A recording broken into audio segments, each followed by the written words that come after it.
بسم اللہ الرحمن الرحیم۔ رمضان میں روزہ رکھنے کے فائدے جان کر حیران رہ جائیں گے۔ السلام علیکم ورحمۃ اللہ وبرکاتہ۔ کیسے ہیں آپ سب؟ امید کرتی ہوں کہ آپ سب خیریت سے ہوں گے۔ میری اللہ پاک سے تہہ دل سے دعا ہے کہ اس رمضان اللہ پاک ہم سب کی زندگی کی ساری مصیبتوں اور پریشانیوں کو دور کر کے ہماری زندگی کو آسان کر دے، اور جو بھی ہمارے پیارے بھائی اور بہن دعا کر رہے ہیں اور جن کی دعائیں قبول نہیں ہو رہی ہیں، اللہ تعالیٰ اپنے فضل و کرم سے انہیں قبول فرمائے، آمین۔ اللہ تعالیٰ علیم و حکیم ہے، اس کے ہر کام اور ہر حکم میں کوئی نہ کوئی حکمت ضرور شامل ہوتی ہے، اور یہ بات یہ ہے کہ انسان کا ذہن اس کو نہ سمجھ سکے، مگر اس کا کوئی بھی حکم حکمت سے خالی نہیں ہے۔ اس نے ہمیں روزہ رکھنے کا حکم فرمایا۔ بظاہر اس میں کوئی فائدہ نظر نہیں آ رہا ہے، لیکن اس میں ضرور فائدے ہیں، جیسا کہ مفسرین کرام نے بیان فرمایا ہے۔ روزہ کے فائدے۔ اللہ تبارک و تعالیٰ نے روزے کا ایک فائدہ تقویٰ بیان فرمایا ہے۔ اے ایمان والو، تم پر روزے فرض کیے گئے جیسا کہ تم سے اگلوں پر فرض کیے گئے تھے، اس امید پر کہ تمہیں پرہیزگاری ملے۔ حضرت ابو ہریرہ رضی اللہ تعالیٰ عنہ سے روایت ہے کہ رسول اللہ صلی اللہ علیہ وسلم نے 3 بار سینے کی طرف اشارہ کر کے فرمایا، تقویٰ یہاں ہے۔ تقویٰ دل کی اس کیفیت کا نام ہے جس کے حصول کے بعد انسان گناہ کرنے سے ڈرتا ہے اور خوف الہی کی وجہ سے گناہ سے جھجک محسوس کرتا ہے۔ انسان کے دل میں گناہوں کی اکثر خواہشات حیوانی قوت کی زیادتی سے پیدا ہوتی ہے۔ روزہ رکھنے سے حیوانی قوت کم ہو جاتی ہے۔ یہی وجہ ہے کہ جو نوجوان مالی مجبوریوں کی وجہ سے نکاح نہیں کر سکتے اور ساتھ ہی نفسانی خواہشات پر قابو بھی نہیں رکھتے، ان کا علاج رسول اللہ صلی اللہ علیہ وسلم نے روزہ بتایا ہے، اور فرمایا ہے کہ شہوت کو توڑنے اور کم کرنے کے لیے روزہ بہترین چیز ہے۔ جس طرح ہر چیز اپنے جد سے پہچانی جاتی ہے، اسی طرح کھانے پینے کی قدر بھی روزہ رکھنے سے ہوتی ہے۔ شکم سیر ہو کر کھانا کھانے والے امیروں کو روزہ رکھنے سے یہ پتہ چلتا ہے کہ جب چند گھنٹوں کی اختیاری بھوک کی یہ کیفیت ہے، تو جو غریب ہیں ان کی ہفوں کی اضطراری بھوک کا کیا عالم ہوگا۔ لہٰذا روزہ اس لیے فرض کیا گیا ہے کہ صاحب استطاعت مسلمانوں کو غیر مستطیع انسانوں کی بھوک اور پیاس کا اندازہ ہو سکے، اور وہ ان کی امداد و اعنات پر آمادہ ہو سکیں۔ غریب کا فاقہ کش لوگ سارا سال بھوک اور پیاس میں گزارتے ہیں۔ اللہ تعالیٰ نے ان کی مشابہت قائم کرنے کے لیے 1 ماہ سارے مسلمانوں پر بھوک اور پیاس کی کیفیت طاری کر دی۔ اللہ تعالیٰ نے انسانوں کو بے شمار نعمتوں سے نوازا ہے۔ ان نعمتوں میں سے کھانا، پانی اور بیوی، یہ ایسی نعمتیں ہیں جو انسانوں کی روزانہ کی ضرورتیں ہیں۔ اللہ تعالیٰ انہی نعمتوں کے ذریعے مسلمانوں کی آزمائش کرنا چاہتا ہے کہ کتنے لوگ اللہ کی اطاعت میں چند ساعت ان نعمتوں کے استعمال سے ہاتھ روک کر اللہ کی بندگی اور اللہ کی محبت میں ساری چیزیں قربان کرنے کا جذبہ صادق رکھتے ہیں۔ روزہ سائنس کی نظر میں کیا ہے؟ حکیم محمد طارق محمود چغتائی اپنی تصنیف سنت نبوی اور جدید سائنس میں رقم طراز ہیں۔ پروفیسر مورپارڈ آکسفورڈ یونیورسٹی کی پہچان ہے۔ انہوں نے اپنا واقعہ بیان کیا کہ میں نے اسلامی علوم کا مطالعہ کیا اور روزے کے باب پر پہنچا تو چونک پڑا کہ اس اسلام نے اپنے ماننے والوں کے لیے کتنا عظیم فارمولہ دیا ہے۔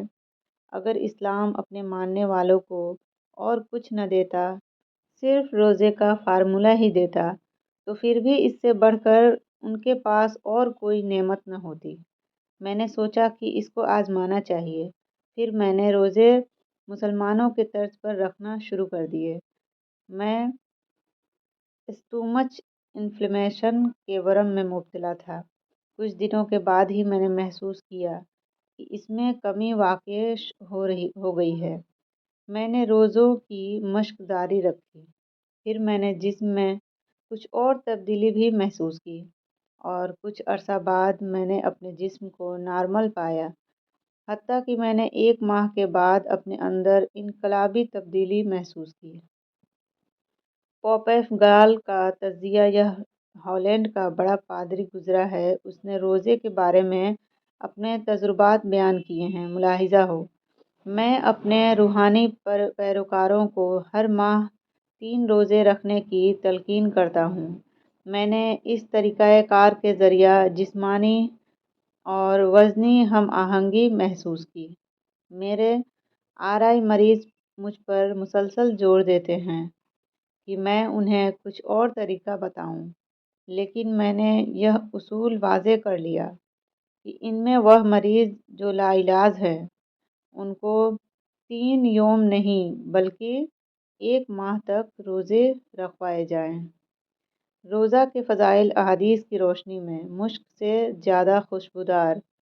حضرت ابو ہریرہ رضی اللہ تعالی عنہ سے روایت ہے کہ نبی کریم صلی اللہ علیہ وسلم نے ارشاد فرمایا، قسم ہے اس ذات کی جس کے قبضے قدرت میں میری جان ہے، روزدار کے منہ کی بو اللہ کے نزدیک مشک سے زیادہ بہتر ہے۔ بخاری شریف۔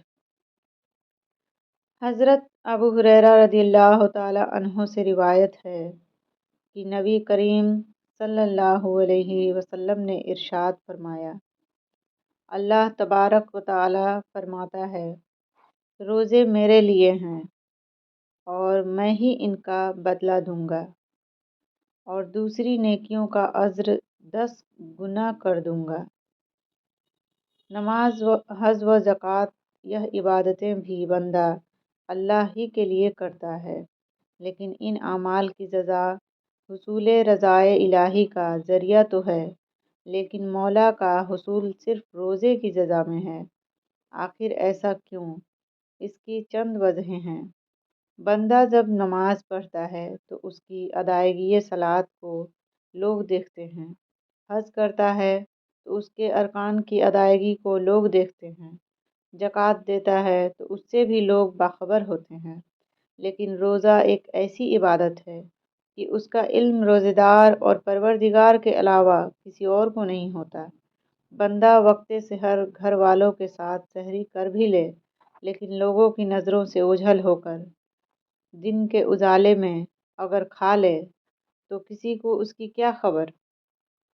لیکن بندہ اپنے مولا کی خوشی کی خاطر اور اس کے خوف سے نہ چھپ کر کھاتا ہے اور نہ اپنی پیاس بجھانے کی کوشش کرتا ہے، بلکہ دامن صبر کو تھام کر اپنے مولا کی رضا کی خاطر خواہشات نفس کو پوری نہیں کرتا، تو اللہ تعالیٰ کو بندے کا یہ عمل اتنا پسند آتا ہے کہ رب جزا اور صلہ میں خود اپنی ذات کو پیش فرما دیتا ہے۔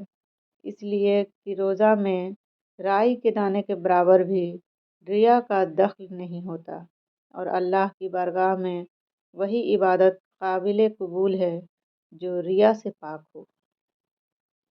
استغنا اللہ تعالیٰ کی صفت ہے، اور بندہ روزہ رکھ کر استغنا کی صفت کو اپناتا ہے تو وہ 1 گنا صفت خداوندی کا مظہر ہو جاتا ہے۔ باطل خداؤں کی عبادت، قیام، رکوع، سجود، طواف، نذر و نیاز اور ان کی خاطر لڑائی بھی کی گئی، لیکن کسی باطل خدا کے لیے کبھی روزہ نہیں رکھا گیا۔ اس لیے اللہ تعالیٰ نے فرمایا کہ روزہ خصوصاً میرے لیے ہے۔ قیامت کے دن دیگر عبادات لوگوں کے حق میں حقداروں کو دے دی جائیں گے، لیکن روزہ کسی کو نہیں دیا جائے گا۔ جیسا کہ ایک حدیث میں قدسی میں ہے کہ اللہ تعالیٰ فرماتا ہے، بنی آدم کا ہر عمل اس کے گناہوں کا کفارہ بن جاتا ہے سوائے روزہ کے۔ روزہ میرے لیے ہے اور میں اس کا بدلہ دوں گا۔ غمخوار امت نبی کریم صلی اللہ علیہ وسلم نے ارشاد فرمایا، جب فرشتہ روزہ لے کر بارگاہ الہی میں حاضر ہوتا ہے تو اللہ تعالیٰ روزے سے مخاطب ہو کر فرماتا ہے، کیا میرے بندے نے تیری تکریم و تعظیم کی؟ روزہ عرض کرتا ہے، الہی، اس نے مجھے اپنے نفس کے نہایت ہی اعلیٰ مقام پہ رکھا، مجھے نماز و تراویح سے راحت پہنچائی اور میری خدمت کے لیے تمام دن کمر بڑھتا رہا، اپنی نگاہ کو حرام سے بچایا، کان کو باطل کی آواز سے باز رکھا۔ تو اللہ تعالیٰ فرماتا ہے، ہم اسے مقعد صدق میں اتار کر اس کی عزت و قدر افزائی کریں گے۔ حضرت کعب رضی اللہ تعالیٰ عنہ فرماتے ہیں کہ جو شخص رمضان شریف کے روزے پورے کرے اور اس کی نیت یہ بھی ہو کہ رمضان کے بعد بھی گناہوں سے بچتا رہوں گا، وہ بغیر حساب و کتاب اور بغیر سوال و جواب کے جنت میں داخل ہوگا۔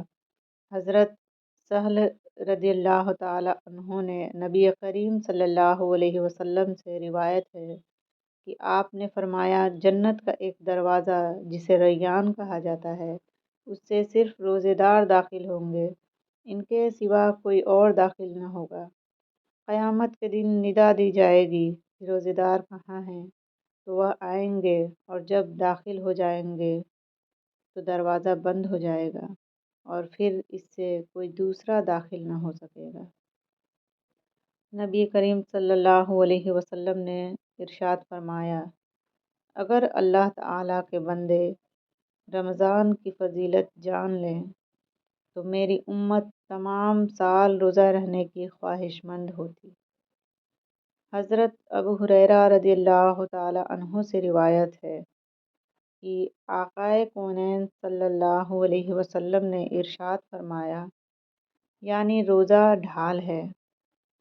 محدثین کرام نے اس حدیث کی وضاحت کرتے ہوئے فرمایا ہے، روزے دار کے سامنے جب کسی گناہ کا محرک آتا ہے تو روزہ اس کے لیے ڈھال بن جاتا ہے اور وہ اس گناہ سے رک جاتا ہے۔